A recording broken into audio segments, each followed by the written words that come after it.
Welcome to this new episode of Rich Connectedness podcast series. I am Dr. Shima Beigi, founder of Mindfulness Engineering and Rich Connectedness ambassador. Today with me is the amazing Gregg Braden. I am very honored to have you today with us in this program, in this special program. And before jumping to our discussion, I wanted to ask you the big question of who are you? Oh, so you start with the easy question first. That's the most difficult thing to talk about. So I think some people are familiar with my work, some are not. I'm a scientist. I'm a degreed earth scientist. I'm a geologist. But what a lot of people do not know is that I began as a life scientist. My background was in marine biology, and then became marine geology. That became terrestrial geology.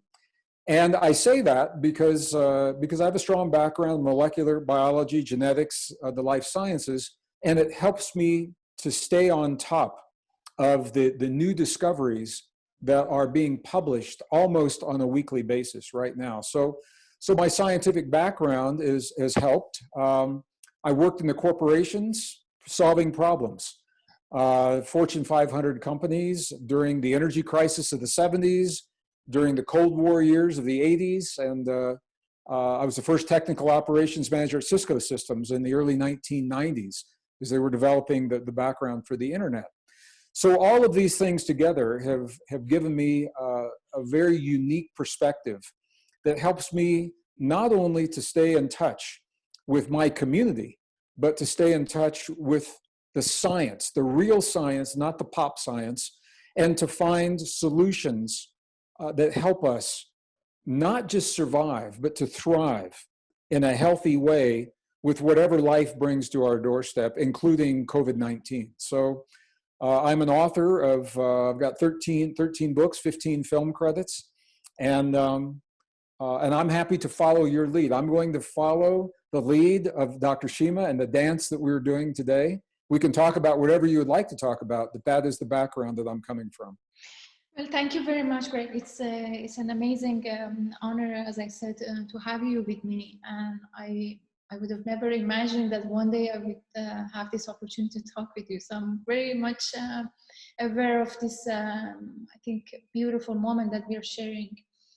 To be honest with you, as we set up this interview, I wanted to discuss about your books, your perspective on science and spirituality, but we have these special moments in human, I think, community around the world. And I thought that while we can speak a little bit about the connection between science and spirituality, we can also extend this to the life that we can together imagine after this COVID-19. So the kind of perspective that we can cultivate right now, instead of the fear-driven mindset that is around basically among people, how can we use this opportunity as a way of imagining a new kind of future?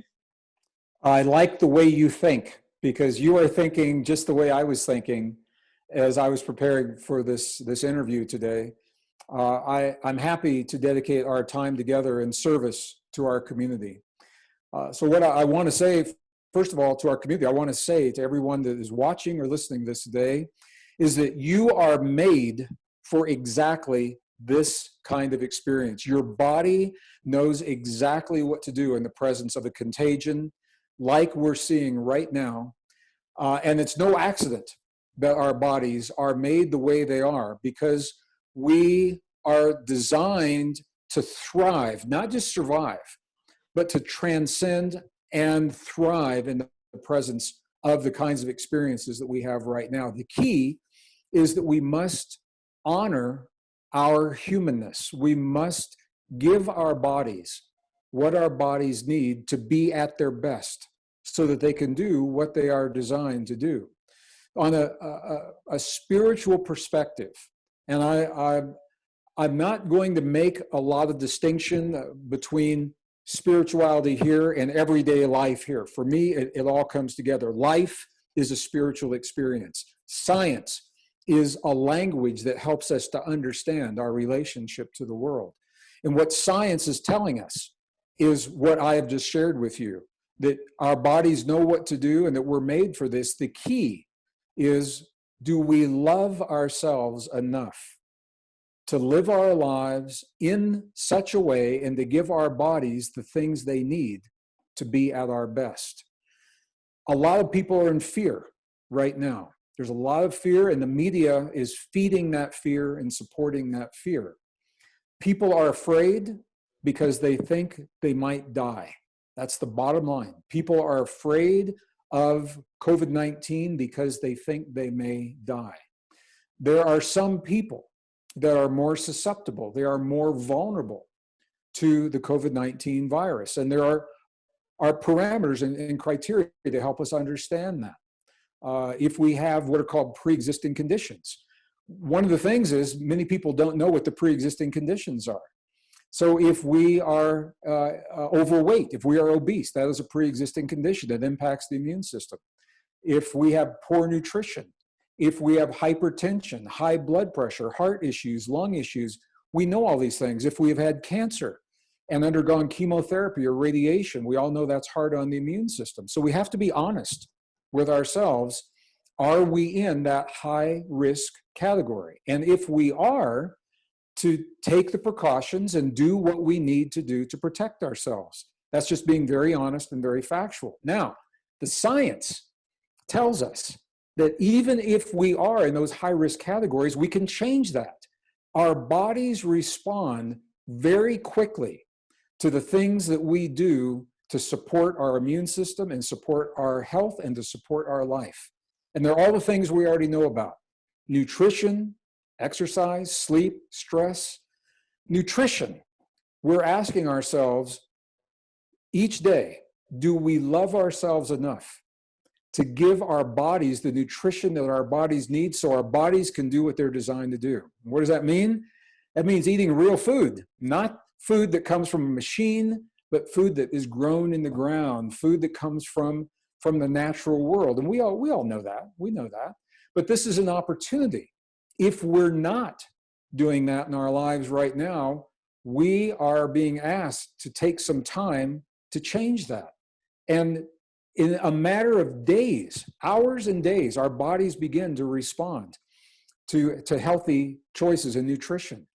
Do we love ourselves enough to move? Our bodies are made to move. Movement is medicine. So do we love ourselves enough to make the time in our busy lives for movement? It can be a 20-minute walk in nature. And if we cannot go into nature, it can be yoga in your bedroom or your living room or floor exercises or a stationary bicycle, something, because that movement feeds the immune system. It supports the immune system. And little choices like these all become very important in times like these, because our humanness is what it is that gives us the ability to thrive in the presence of a pandemic. Now, where I see this going, well, it's very interesting. There's a time when the restrictions will be lifted, and this is going to be behind us. There is a new world in front of us, but here's the thing, that world doesn't exist yet because we're choosing it right now. And here's the choice. Here's the choice we have. We have a choice to either embrace the fear and become victims and feel powerless and feel that we need an external savior of a chemical or a pharmaceutical so that we feel safe in the world again. That is one possible path. Or we have another possible path where we learn to trust the wisdom and the intelligence of the human body to do what the body is designed to do and to give our bodies what we need to be at our best, so that when we emerge from this lockdown, are we going to emerge as victims in fear, looking for that external savior, or are we going to emerge as masters, powerful masters, free to love and create better families, stronger communities, a better society, and better nations? And we're making that choice right now. I can't think of a more exciting time than right now to be alive. And I want to tell you, I'm really encouraged. I just want to say this. I'm seeing something happen on an international level that is, has the potential to continue long beyond COVID-19. Because the virus is forcing the leaders of nations to work together in a way that they never have. So the leaders that are accustomed to hiding behind their armies and behind their technology now must see one another as humans, with husbands, with wives, with families, with children. Those leaders are responsible for the lives of millions and billions of people in their nations. And that's the common thread that brings them together. So while the virus is forcing them to work together now because they have to, I have a feeling that once the virus is behind us, they're going to find that they like working together, maybe not 100%, but that they have stronger nations and that they have a better world by working together. And I think the virus is forcing this cooperation that will continue long after the virus is behind us. So I guess I wanted to say that as we're, so I don't forget as we're going into this conversation, Dr. Shima. So thank you. We covered, that was a long answer to your short question. So thank you. Well, thank you so much, Greg. It was, I think, a beautiful answer and very, I think, elaborative. I'm so grateful for that you shared this wisdom with the audience. I want us to go back to the choices that you offered. Okay, we have a choice of following the fear and kind of thinking about what will happen if the lockdown continues, and if for example, we got the virus and what will happen to us. But on the other hand, we have the choice of collectively imagining a future that doesn't exist yet, but we can imagine it and bring it to manifestation together as a human community. So I want us to go back to the first choice, the choice of fear. And I know you're scientists. I know that you have background in both industry and science, and also in the bridge between science and spirituality. I wanted to ask you, how can we shift the attention of industry right now from too much funding and attention is being given to the clinical, basically, trials and clinical, basically, strategies to prevent COVID-19, rather than basically putting so many sciences and wisdoms that we have, both in scientific community and in arts community and philosophers and all the thinkers around the world, to try to bring resources to create a new world. Why so many resources is being given to basically, I think, business as usual and kind of like not very proactive measures and kind of resilience-oriented measures, rather, and more of basically mechanical-oriented, basically diagnostic tools and very classical scientific approach. How can we shift that? Yeah, it's a good question, and it's a question I'm actually involved with a United Nations subcommittee right now that is asking the same question that you just asked. And, you know, when the restrictions are lifted and we emerge into the world, it's a different world. We don't know for certain how different, but we know that the world of only a few weeks ago can no longer exist. Jobs have disappeared, income has evaporated.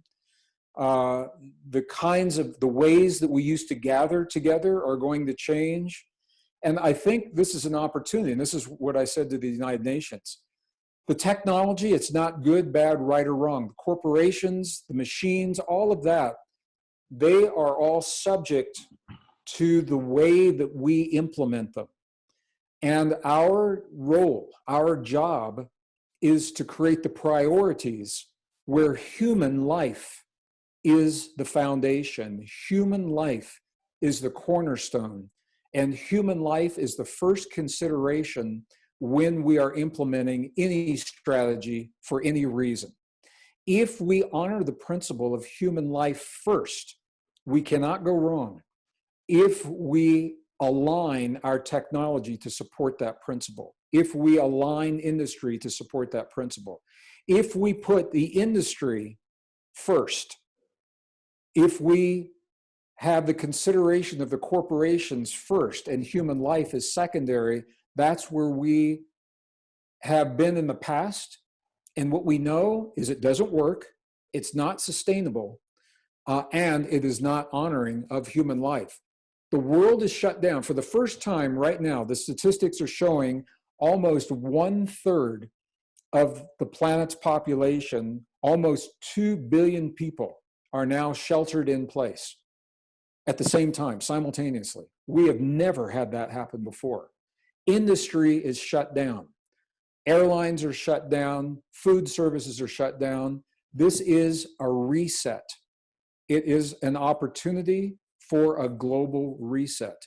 And if we are wise, Dr. Shima, if we are wise, we as families, as communities, as nations will take this opportunity and make the adjustments for the world that we had a few weeks ago. And as we restart this new world, if we're wise, we will implement the strategies that do what we're saying now, that put human life first, and then align the technologies and the corporations to support that fundamental principle. This is what we're saying to the United Nations right now, who is asking for input. And I think this is true for all of us. But, you know, on an individual level, that's a big idea, and it's too big for an individual. On an individual level, I believe all that we can do is to make the choices and cultivate the awareness, the mindfulness practice in our everyday lives to make the choices that help us to be at our best, to make the choices that support life within us, to make the choices so that we can be the best version of ourselves and for our children and for our families and for our community. And in that world, that way, we become a better world. So ultimately, I think this is the opportunity, and the potential is everything that I just said. On a personal level, it feels too big for us to even wrap our mind around those ideas. So on a personal level, I think it is an invitation to re-examine the way that we live each day of our lives.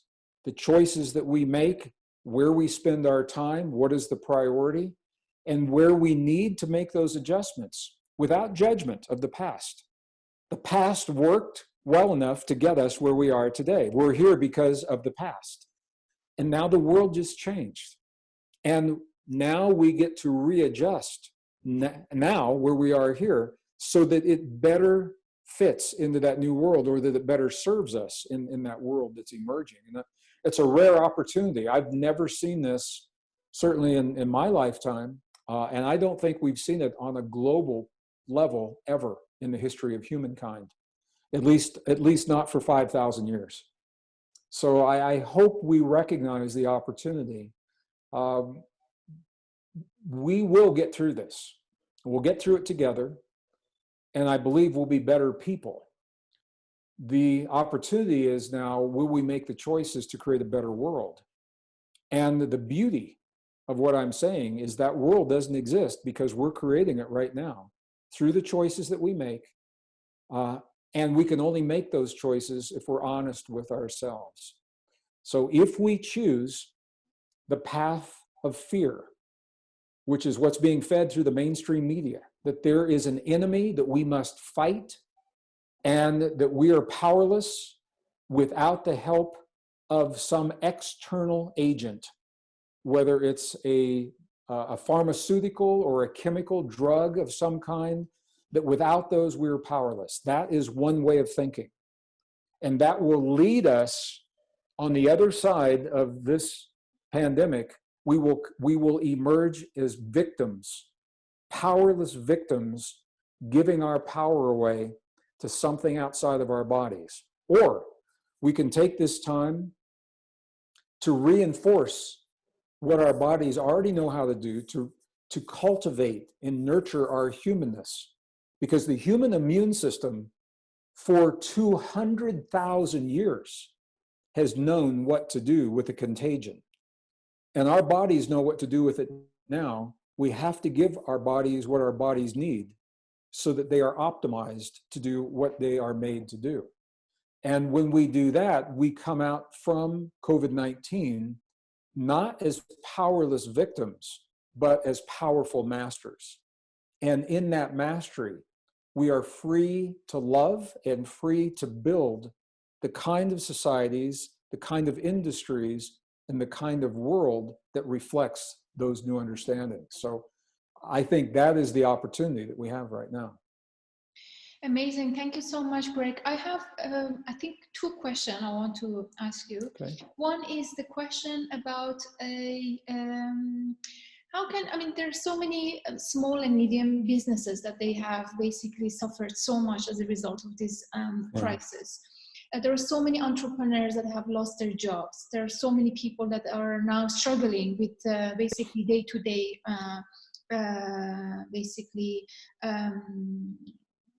affairs and kind of the income flow that they used to have. Right. So I want to ask you, can you give these people some message of hope, some vision, how they can start to kind of tap into their inner resiliency, inner potency, inner resourcefulness that they have already within them? So how can they shift their perspective? I think it's all about thinking. It's all about the way we think. So I'm going to say it like this. As a scientist, I was taught when I was in school in the 1950s, way back in the 1950s, 1960s, and 1970s. I was taught Darwin's principles of evolution that says nature is based upon survival of the strongest. Okay, that's what I was taught. Our economic system has been based on survival of the strongest. Our corporate system has been based on survival of the strongest. So we've been taught to think in terms of competition, conflict, and struggle. The problem is that thinking is no longer supported by the best science of the modern world. New discoveries in the life sciences and biology and chemistry and anthropology and archaeology, they're all telling us a new story that is not being shared in the mainstream. And the new discoveries are saying nature's not based upon competition and conflict. It's not based on survival of the strongest. Nature is based upon cooperation. All right? That little shift in thinking informs us in times, in times like this. Because we have been asked in the past, the question that we have asked consciously or subconsciously when we apply for a job, when we are going to create a new product, the thinking in business has always been, what can I get if I follow this path? What is in this for me? And if the world worked in survival of the strongest, that thinking would make total sense. But the world does not work in survival of the strongest. The world is based in cooperation. So we've got to change the thinking from what can I get from the world that exists to what can I give to the world that's emerging? What can I contribute? So there are people that are losing. I have friends, I have family that is losing their livelihood, they're losing their jobs, they're losing the business that they've created, some of them for 20 years or more. And they're asking the same question. And here is my response, is if we can shift the thinking, then we begin to ask, what is it that I can create that will serve my community, that will serve my friends, my family? What does the world need? Not how can I make money? What is it in my background? What skills do I have that can contribute in a sustainable way to a new world? Let me just, that's a concept. Let me give you an example. Can I give you a concrete example? So a good friend of mine, a dear friend, was a contractor, a builder of homes. And he built beautiful, sustainable homes. And he had a whole company, he had a crew that he was responsible for their payroll. And in 2008, when the economic crisis happened, when the banking crisis happened, his business collapsed.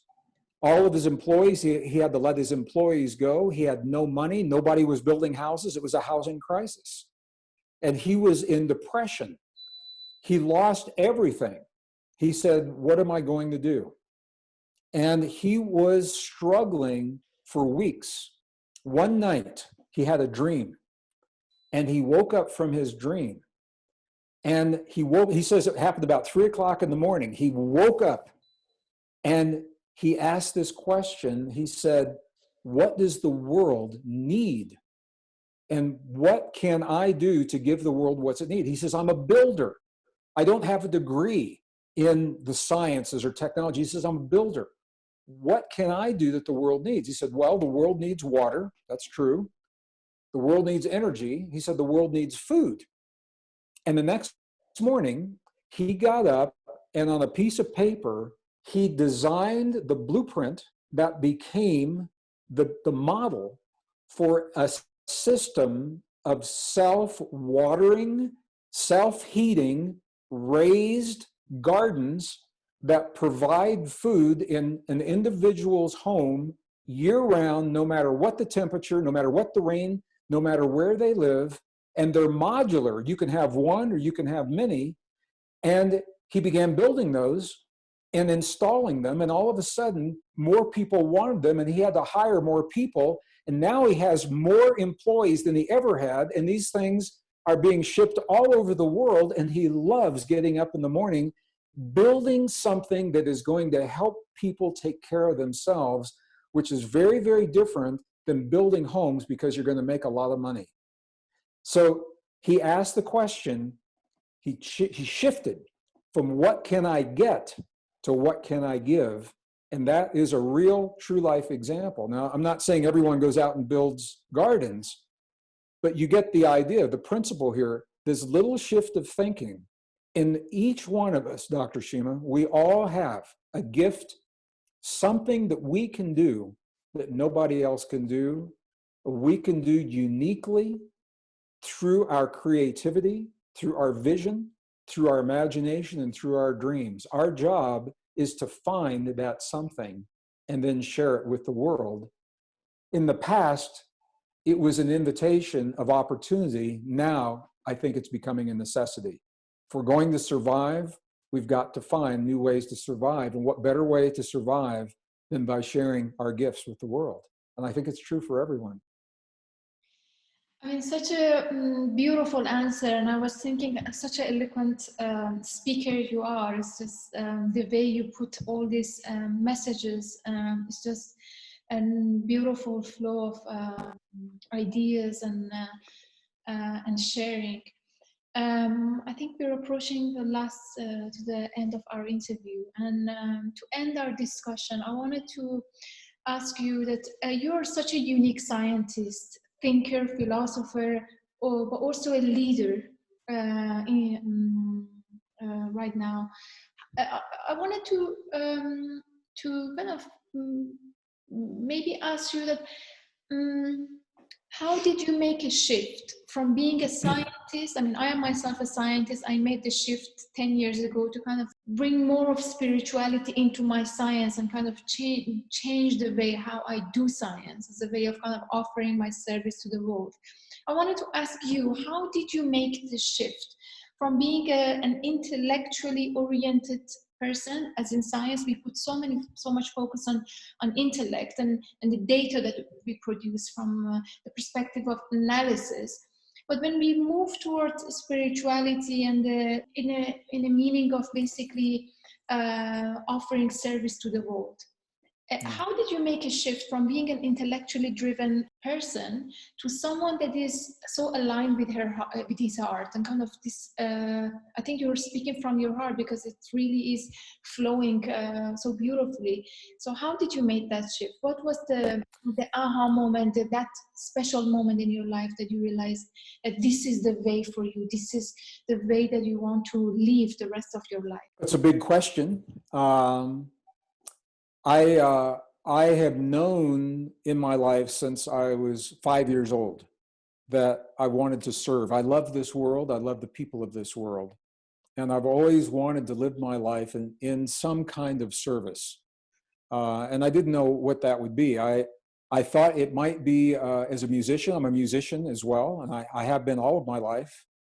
When I was young, I used to see musicians in concerts that would move a stadium full of hearts and minds.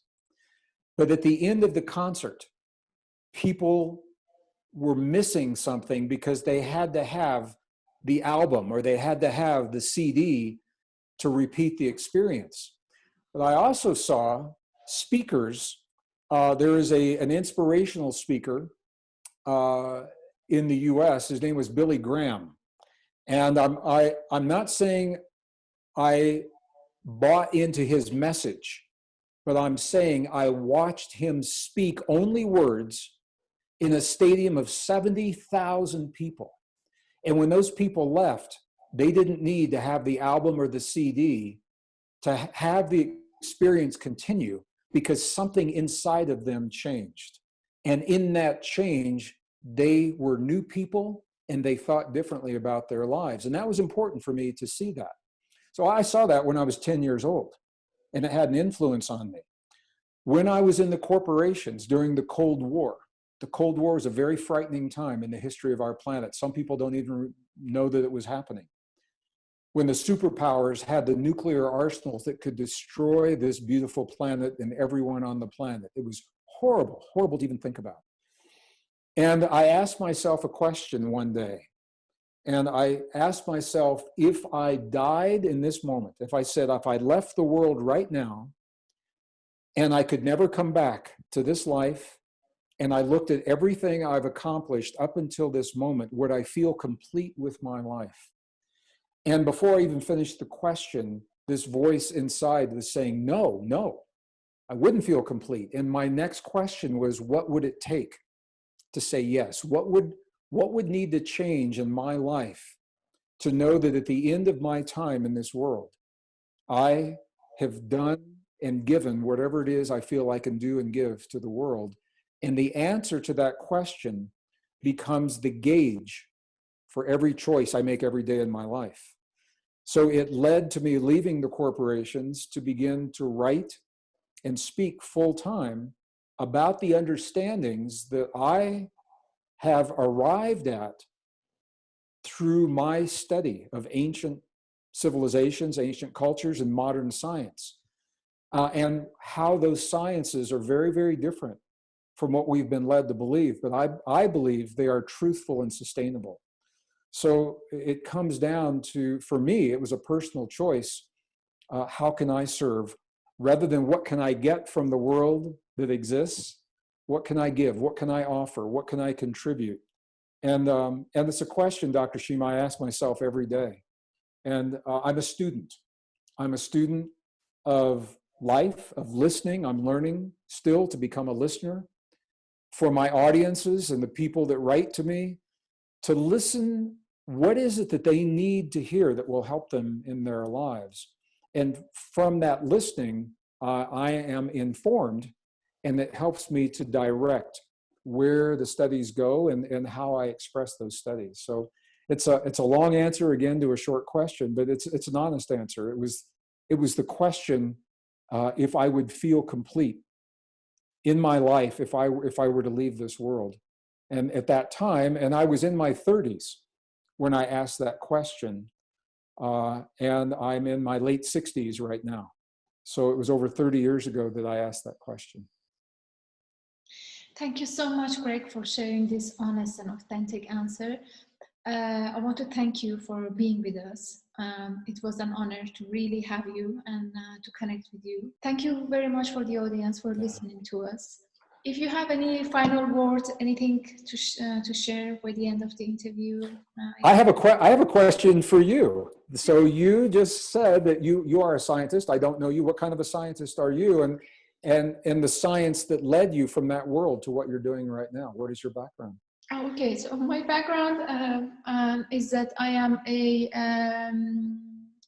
well, I have many backgrounds. I am, by background, I'm also technical background. I have a degree in, a bachelor degree in engineering. And I studied in the UK. I got a master's degree again in environmental engineering. Oh, okay. And after that, I wanted to do a PhD, so I did a PhD on very classical engineering application of basically nonlinear models to track some behavior of some tiny elements in the river. And I was doing that PhD for a year and a half, good 2 years, that until one day I was in my office and I told my colleague that I think I am not, this is not for me. There is something that's not correct for me. And I think he said to me that, well, basically, Shima, you think too much, just do your PhD and then get a job and that's it. And this is everything that we all are doing.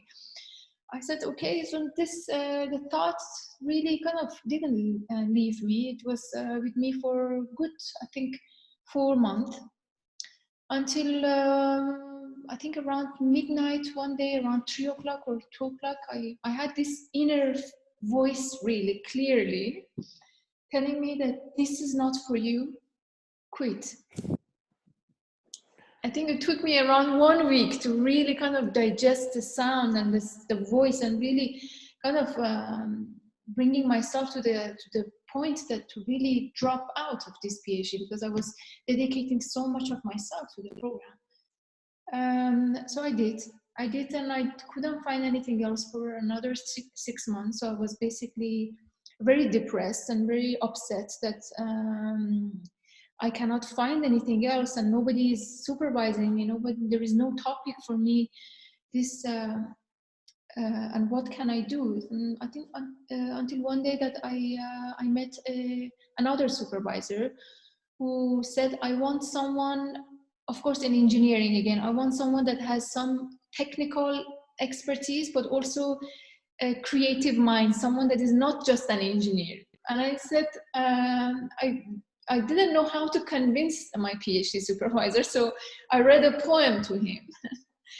And I said, okay, this is my poem. Maybe I am that kind of, that creative person that you're looking for. So basically he accepted me and there we go. I did a PhD in resilience of complex adaptive systems, and I became familiar with system dynamic, chaos theory, nonlinear dynamics, tipping points, all this, the science that I was really, really wanting to know, the system thinking, the global thinking, the Gaia theory, all of this. So I did a PhD in that and I finished in 2015. I founded the theory. At the time I was also basically coming out of really difficult time, personal issues. I was studying a lot of meditation and also TM meditation, transcendental meditation, Buddhism, all of these things. And one night again, I saw a cover, basically cover of my PhD thesis. I saw it in my mind. That was Mindfulness Engineering. So this was the title of my, actually it's the title of my PhD thesis, and this is the work that I'm doing. So I could bring the connection between spirituality in the mindfulness perspective to engineering. So proposing this idea that, well, in order for an engineer to design a resilient world, they need to be resilient in their mind, because the seed of the design is actually resting in the mind. If you think about meditation, what we do in meditation, we sit and cultivate an inner space, a space of basically solace, a calmness, a place that is filled with love and this kind of transcendental feelings that we want to have on an individual level. But I was thinking that if we have that basically microcosm of mindfulness at the level of individual, can we expand that and kind of build a city that or a system that is in this static, beautiful state of meditation all the time? So instead of just meditating on your own, sitting in your own cave, having this extended state of meditation by design, through design. This was my basically perspective, and still I'm working on it. Wow. So this is my. Wow. So, well, now I know who I just interviewed with. So thank you. thank you for having the courage to make that choice and the strength to follow through to bring you where you are today. And thank you for the opportunity of inviting me to share this with your community. I look forward to our next. I have another interview in 10 minutes. I have to go and do another interview now. So Dr. Shima, thank you so very much. Thank you. And I look forward to our next. Have a beautiful rest of the day.